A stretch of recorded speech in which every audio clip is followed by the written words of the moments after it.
ये सातवीं वीडियो है एमसीक्यू सीरीज पे on the environment. So start करते हैं। This is about me and directly start करते हैं फर्स्ट क्वेश्चन से। Which of the following are correct? The first statement is climate and clean air coalition to reduce short lived climate pollutants is a unique initiative of G20. And second says that this organization focuses on methane, black carbon and hydrofluorocarbons. ये 2017 का UPSC का question है। और UPSC का हमेशा ही रहता है कि 3 सवाल लगभग इंटरनेशनल कन्वेंशन एंड ऑर्गेनाइजेशन पे आते हैं, जिसमें से एक का नाम आपने सुना होगा, वो CBD, UNFCCC, UNCCD, agenda 21, Stockholm convention, bone convention, Washington convention, ये सब पे ही होगा। और दो जो होगा वो घिसा पीटा होगा, ऐसा कि आप कभी नहीं सुने होंगे और कितना भी पढ़ ले आपको नहीं पता होगा। ये भी अगर 2017 में जो फेस कर रहे होंगे किसी को नहीं पता होगा, कि इसका नाम भी नहीं सुना होगा। अब इसमें यह है कि जो सेकंड स्टेटमेंट है ये जेनरिक है, focuses on methane, black carbon, hydrofluorocarbon, करता होगा कुछ ऐसा नहीं। आप बोल सकते कि हाँ ये सारे ही मीथेन ग्रीन हाउस गैस है, हाइड्रोफ्लोरोकार्बन ये भी ग्रीन हाउस गैस है, ब्लैक कार्बन ये भी काफ़ी ज़्यादा सनरेज को एब्जॉर्व करता है, that leads to global warming, तो ये सही ही है। और सेकंड में क्या है कि यहाँ पे ऑर्गेनाइजेशन में स्वैपिंग होगी और ये हुई भी है, यहाँ G20 नहीं बल्कि यूनेप है। तो यूपीएससी ये काम करता है। आपके लगभग मान लो 3 सवाल अगर इंटरनेशनल ऑर्गेनाइजेशन से आ रहे हैं, एक आपको पता होगा, दो जो लेट से आपको नहीं पता होगा, उसमें से मे बी दोनों में ये वाली ट्रिक आपकी लग जाएगी, या मे भी हो सकता है दो में एक में भी लग जाए, तो भी आपका नेट पॉजिटिव रिजल्ट ही होगा। तो ये ट्रिक आप यूज कर सकते हैं। और यहाँ क्या है कि अब एक सवाल, आप एक स्टेटमेंट आपको पता है कि गलत है, तो बचा अब दो ही ऑप्शन। अब दो ऑप्शन में अब जब आप बच रहा है गेम, तो डेफिनेटली आपको मार्क करना ही है। तो डेफिनेटली ये ट्रिक आप यूज कर सकते हैं। उसी तरह उससे रिलेटेड एक और क्वेश्चन है, ये यूपीएससी का नहीं है। Which of the following statements are correct with respect to Natura 2020? It is the largest coordinated network of core breeding and resting sites for rare and threatened species. It is initiative of Wetland International. पहला जो है ये generic statement है, सही है। दूसरा में यहाँ पे क्या है कि ऑर्गेनाइजेशन है, यहीं पे स्वैपिंग हो सकती है, तो ये गलत है।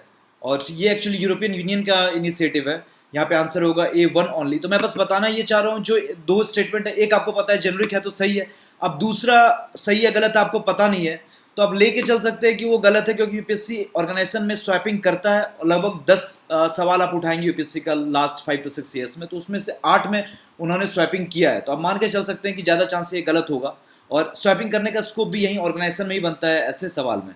Now coming to the third question, permission of National Biodiversity Board is required in which of the following cases? Indians doing research on biological resources, non-Indians doing research on biological resources, obtaining patents.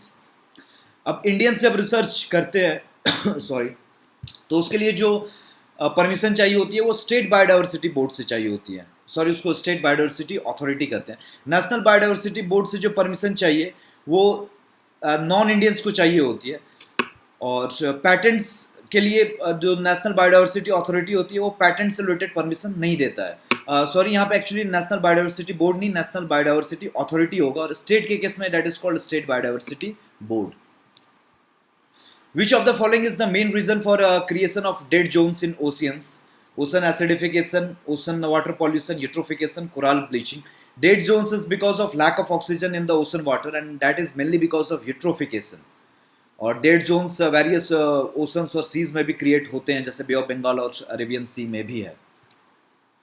Which of the following are correct? Barail wildlife sanctuary is in Assam, east west corridor passes through it. Both of the statements are correct. Barail wildlife sanctuary Assam में है, और east west corridor भी उसके through पास होता है। East west corridor runs from Porbandar in Gujarat to Silchar in Assam. Dirty dozens is associated with which of the following convention? Minamata, Stockholm, Basel, Rotterdam. The answer is Stockholm.